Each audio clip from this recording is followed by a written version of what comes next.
Welcome back. Today, we are taking a sledgehammer to a story that everybody thinks they know. Oh, absolutely. I mean, honestly, is there a bigger cultural shorthand than this one?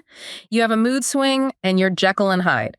You have a secret junk food habit, you're Jekyll and Hyde. Right. It's effectively become a cliche, a cartoon, really. Exactly. In our heads, it's a monster movie. You know, we picture bubbling green potions, hair sprouting out of ears, a mad scientist cackling at the moon while lightning strikes in the background. Which is fun, but not accurate. Not at all. We went back to the original source material, Robert Louis Stevenson's novella, The Strange Case of Dr. Jekyll and Mr. Hyde. And man, is it different from the pop culture version. It is remarkably different. And I think the biggest misconception, the one we really need to clear up right away, is the genre. Yeah. We think of it as horror or maybe early science fiction. But when you actually read the text, it isn't either of those. It's a mystery. A straight up detective story. Exactly. And the detective isn't who you'd expect. Right, because we don't start with the monster. We don't even start with the doctor. We start with the lawyer. Mr. Gabriel John Utterson. And I have to say, he might be the unlikeliest protagonist for a story about wild, unbridled evil. Oh, absolutely. I love this guy's description in the book. Stevenson paints him as this rugged, dreary man who never smiles. Never. And he drinks gin when he's alone, specifically to, and I quote, mortify a taste for vintages. Which is just such a fascinating detail. It's such a sad Victorian way to say he likes wine but won't let himself have it because it's just too enjoyable. It tells you everything you need to know about the repression of the era, doesn't it? Right. He's austere. He denies himself pleasure. But, and this is crucial, he's also described as lovable and tolerant. He has this great line where he says, I let my brother go to the devil in his own way. He doesn't judge, he just watches. Exactly. He's the perfect lens for this story because he's basically the control group. If you're running an experiment on chaos, you need a baseline of perfect order. That's Utterson. And our mission today is to follow Utterson as he unravels this mess. We want to figure out the specific mechanism of the duality Stevenson is talking about. Because it's not just, sometimes I'm nice, sometimes I'm mean. It is way more biological and terrifying than that. It really is a tragedy about the disintegration of a human soul. So let's set the scene. Utterson is out on a walk with his cousin, Mr. Enfield. They're walking down a street in London that's described as incredibly cheerful. Very vibrant. Yeah, the shop fronts are like smiling saleswomen. Everything is polished brass and cleanliness. It's a booming, happy area. Except for one building. Right. There's this sinister block that thrusts out into the street. No windows, just a blistered and stained door. It's literally a scar on the city. And this door reminds Enfield of a story. This is our very first glimpse of the monster. And it's a disturbing one. Enfield tells Utterson that he was walking home at 3 a.m, a black winter morning, he calls it, and he sees two figures, a little man stumping along and a girl of about 8 or 10 running as hard as she can. And they collide at the corner. They collide. And the man doesn't stop. He doesn't even help her up. He trampled calmly over the child's body and left her screaming on the ground. Enfield calls him a damned juggernaut. Which is a brutal image. It is. But what's fascinating here is the reaction of the witnesses. It's not just the violence that upsets them, it's the physical presence of the man himself. Enfield says he had a black, sneering coolness about him. Right. And it wasn't just Enfield who felt it. The doctor shows up the sawbones, and Enfield notes that this doctor is usually a dry, emotionless guy. But every time he looked at this little man, he turned sick and white with the desire to kill him. That is wild. That is a key detail we need to pin to the board right now. This man, Edward Hyde, projects an aura that makes normal, rational people want to destroy him. It's like a physical response of loathing. Exactly. It's a biological fight-or-flight response. Right. It's specifically triggered by his morality, or lack thereof. So to avoid a massive scandal, this monster Hyde agrees to pay the family off, and here is where the mystery really kicks in. He leads them to that blistered door. Uses a key, goes in, and comes out with gold and a check. But the check is signed by a very respectable, very famous name. Henry Jekyll. Utterson puts 2 and 2 together. He knows Jekyll. He knows that door is the back entrance to Jekyll's laboratory. So his conclusion isn't, oh, it's a magic potion. No, his conclusion is blackmail. Right. Blackmail house, as Enfield calls it. Utterson thinks this Hyde fellow must have some dirt on the good doctor. The ghost of some old sin, maybe. So Utterson decides to play detective. He starts haunting the street, just waiting to catch this guy. He says, if he be Mr. Hyde, I shall be Mr. Seek. Which is a terrible pun. It really is. But we'll forgive him because he's a lawyer, not a comedian. I actually thought it was charming. But anyway, he finally catches him, and we get our first real look at Edward Hyde. He's described as pale and dwarfish. He has a husky, whistling voice. And again, we see that physiological reaction. Utterson feels disgust, loathing, and fear. He can't quite put his finger on why, though. He calls Hyde troglodytic like a caveman. He says it feels like the man has Satan's signature written on his face. It's this idea of deformity. Everyone says he looks deformed, but no one can say exactly how. Right, they can't pinpoint a limp or a scar. Precisely. It's an unexpressed deformity. It's not physical, it's moral. You see, in the Victorian era, people really believed in physiognomy, the idea that your outside reflected your inside. Oh, interesting. So Hyde's soul is so twisted that it actually warps people's perception of his body. It's the radiance of a foul soul seeping through the clay. Ooh, that gives me chills. Okay, so the mystery deepens. We jump forward a year, and if we thought the child trampling was bad, things escalate significantly. The Carew murder case. This is where the story shifts from a weird street mystery to a high-stakes crime drama. A maid is looking out her window, feeling romantic and peaceful, mesmerized by the moon, and she sees an old, beautiful gentleman with white hair, Sir Danvers Carew. And who does he meet on the street? Mr. Hyde. And for absolutely no apparent reason, Hyde just explodes. The maid describes it as ape-like fury. He has a heavy cane, and he just clubs this innocent old man to the earth. He tramples the body until the bones are shattered. And the connection tightens here because the cane. It's one Utterson actually gave to Dr. Jekyll as a gift years ago. The noose is tightening around Jekyll. Utterson leads the police to Hyde's home in Soho, and the description of the setting here is so vivid. Stevenson uses the city itself to mirror the psychology. They drive through the fog, a chocolate-colored pall, he calls it, and Soho is this nightmare district of muddy ways and slatternly passengers. But inside Hyde's rooms, it's completely fancy. It is. Silver plate, good wine, fine pictures. It's a jarring contrast. Which shows that Hyde has access to Jekyll's resources and Jekyll's taste. It's the first big clue that these aren't two separate lives. They're one life layered on top of another. So Utterson confronts Jekyll. He goes to the lab, and Jekyll looks like death. He swears he's done with Hyde. He says, "I swear to God, I will never set eyes on him again." And he produces a letter from Hyde, claiming he has escaped. Ideally, that should be the end of it. The suspect has fled. But then comes the incident of the letter.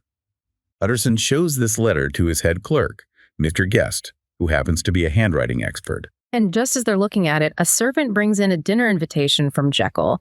Guest compares the two documents, and this is the moment the genre shifts again. It's the big pivot.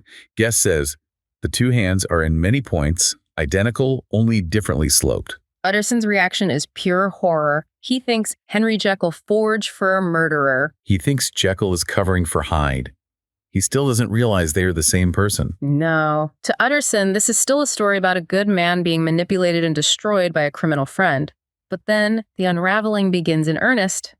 We see the decay of Dr. Lanyon. Lanyon, he was the hearty, healthy doctor friend from the very beginning. Utterson visits him, and the guy looks like he has his death warrant written legibly upon his face. He's had a shock. A shock so deep he refuses to discuss it. He tells Utterson that he is quite done with Dr. Jekyll. He says, "I have had a shock, and I shall never recover." And remember, Lanyon and Jekyll had argued in the past about scientific balderdash. Which foreshadows that whatever Jekyll did, it wasn't just bad behavior. It was bad science. Or maybe too effective science. Exactly. Lanyon represents the rational, material world, and something just completely broke his worldview. Which brings us to the incident at the window. This is one of the most haunting scenes in literature for me. Utterson and Enfield are walking past Jekyll's house. They see Jekyll sitting at the open window, looking like a disconsolate prisoner. They try to cheer him up. They say, "Come for a walk, get your hat." And for a second, Jekyll smiles. But then Stevenson writes that the smile was struck out of his face and replaced by an expression of abject terror and despair. And he slams the window shut. And Utterson and Enfield just walk away in silence, whispering, "God forgive us." They saw the transformation beginning, didn't they? They saw the monster surfacing. They saw the mask slipping. Which brings us to the last night. The pacing here really speeds up. Poole, the butler, shows up at Utterson's house. He's terrified. He says there's been foul play. He brings Utterson back to the house, and all the servants are huddled in the hall like a flock of sheep. The atmosphere is just suffocating. They go into the laboratory door. Poole knocks. And the voice that answers, it's not Jekyll. Poole says it cries out like a rat. And he tells Utterson that this person inside has been desperate for drugs, sending Poole to every chemist in London for a specific salt. But every time Poole brings it back, the person inside writes a note saying it's impure and throws it back out. It's pure desperation. The creature inside is trapped. And this detail about the impurity is actually the key to the entire scientific mystery, which we'll get to in a minute. So they grab an axe, Utterson shouts, "Down with the door, Poole," and they crash in. And there, twitching on the floor, is the body of Edward Hyde. He's crushed a phial of poison. Suicide. But he's wearing Dr. Jekyll's clothes, which are far too large for him. It looks like a child playing dress-up in his father's suit. And Jekyll is nowhere to be found. This is where the detective story ends and the sci-fi horror begins. We get 2 documents that explain everything. First, Lanyon's narrative. This poor guy. We find out that Jekyll sent Lanyon a desperate letter begging him to break into his cabinet, steal a specific drawer of chemicals, and wait for a messenger at midnight. Lanyon does it. And at midnight, a small, muscular man in ill-fitting clothes shows up. It's Hyde. He's shaking. He's desperate for the drug. He mixes the potion right in front of Lanyon. And he gives Lanyon a choice. He says, "Will you be wise? Will you suffer me to take this glass and go? Or has the greed of curiosity too much command of you?" And if Lanyon stays, he promises new avenues to fame and power. Lanyon, being the man of science, stays. Hyde drinks. And right before Lanyon's eyes, his face becomes black, his features melt, and he swells into the form of Henry Jekyll. The shock of seeing that prodigy, as he calls it, is literally what killed Lanyon. His worldview simply couldn't handle it. Which makes sense. But the real meat of the story, the real deep dive into the human condition, comes in the final chapter, Henry Jekyll's confession. This is what we really need to unpack. Because when you hear Jekyll and Hyde today, you tend to think it was an accident. Like he was trying to cure cancer and oops, created a monster. But it wasn't an accident at all. That's the tragedy. Jekyll admits that he was born to a large fortune and had excellent parts, but he had a duplicity of life. He wanted to be the grave, respectable public figure, but he also had undignified pleasures. He wanted to party, but he wanted to be a saint. Essentially, yeah. And he realized a profound truth.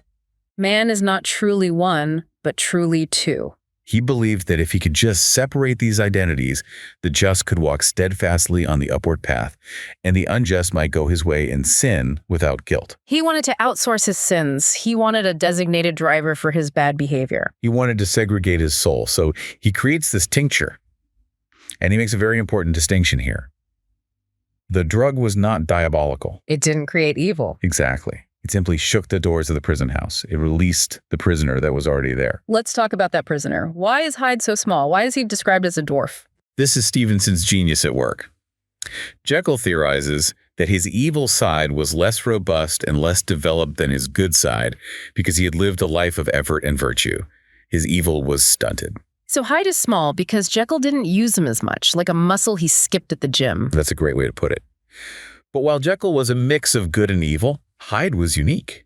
He was pure evil. That's why he felt lighter, younger, happier. Jekyll describes the transformation as feeling incredibly sweet at first. A heady recklessness. He loved it. He really did. He says he felt a solution of the bonds of obligation. That is a dangerous feeling. It is the feeling of addiction, and that's exactly what this becomes. He sets up the house in Soho. He hires a housekeeper who is silent and unscrupulous. He becomes the first man in history to hire a hitman to commit his crimes for him, but the hitman is himself. But then he loses control. The involuntary switch. Right. He wakes up one morning in his own bed in the square, not the Soho house, and looks at his hand. Jekyll's hand is large and white, but the hand on the bedsheet is lean, corded, knuckly, and hairy. He went to bed Jekyll and woke up Hyde without taking the drug. The balance had shifted entirely. The animal within was getting stronger, as licking its chops. So he tries to stop. He goes cold turkey for 2 months, but then in an hour of weakness, he takes the drug again. And because he had been repressing it for so long, the devil came out roaring. That is the night he kills Sir Danvers Carew. He says he mauled the body with a transport of glee. And after that, he's trapped. The police are hunting Hyde for murder. If he turns into Hyde, he hangs. So he has to stay Jekyll. But the drug stops working. This is the final, cruelest twist. The supply of salt runs out. He sends Poole to get more. But the new batches don't work. Why? Why wouldn't a pure chemical work? Jekyll realizes that the original batch he bought years ago must have had an unknown impurity, an accidental contamination. and that impurity was the secret ingredient. That is heartbreaking. The whole discovery was a mistake. A complete fluke, a cosmic accident. And so he sits in his cabinet writing this confession. He knows that in half an hour, the last dose will wear off. He will become Hyde forever. And since Hyde is wanted for murder, Hyde will likely kill himself to avoid the gallows. And that is exactly what Utterson and Poole found. you know, what really strikes me is the hatred between them at the end. It wasn't a partnership anymore. No, they completely loathed each other. Hyde feared death, so he would retreat into Jekyll's body for safety. But he resented it. He would play ape-like tricks, burning Jekyll's father's portrait, scrawling blasphemies in his books. And Jekyll. He hated Hyde as the slime of the pit. He viewed him as something inorganic, amorphous dust that gesticulated and sinned. Such a dark ending. He writes, "I bring the life of that unhappy Henry Jekyll to an end." It is fundamentally a story about the danger of repression. Stevenson is telling us that you cannot separate your nature. The perennial war in our members is part of being human. If you try to isolate the bad, you don't get rid of it. You concentrate it. You distill it into something far worse. It really makes you think about how we present ourselves versus who we really are, like social media profiles versus reality. Absolutely. We all have a curated profile and a shadow self. And I want to leave you with one thought from Jekyll's confession that I think is even more provocative than the two-man theory. Jekyll predicts that one day, man will be known not just as a duality, but as a polity of multifarious, incongruous, and independent denizens. A polity, like a city. A city of citizens, yes. Yeah. He suggests we aren't just two people.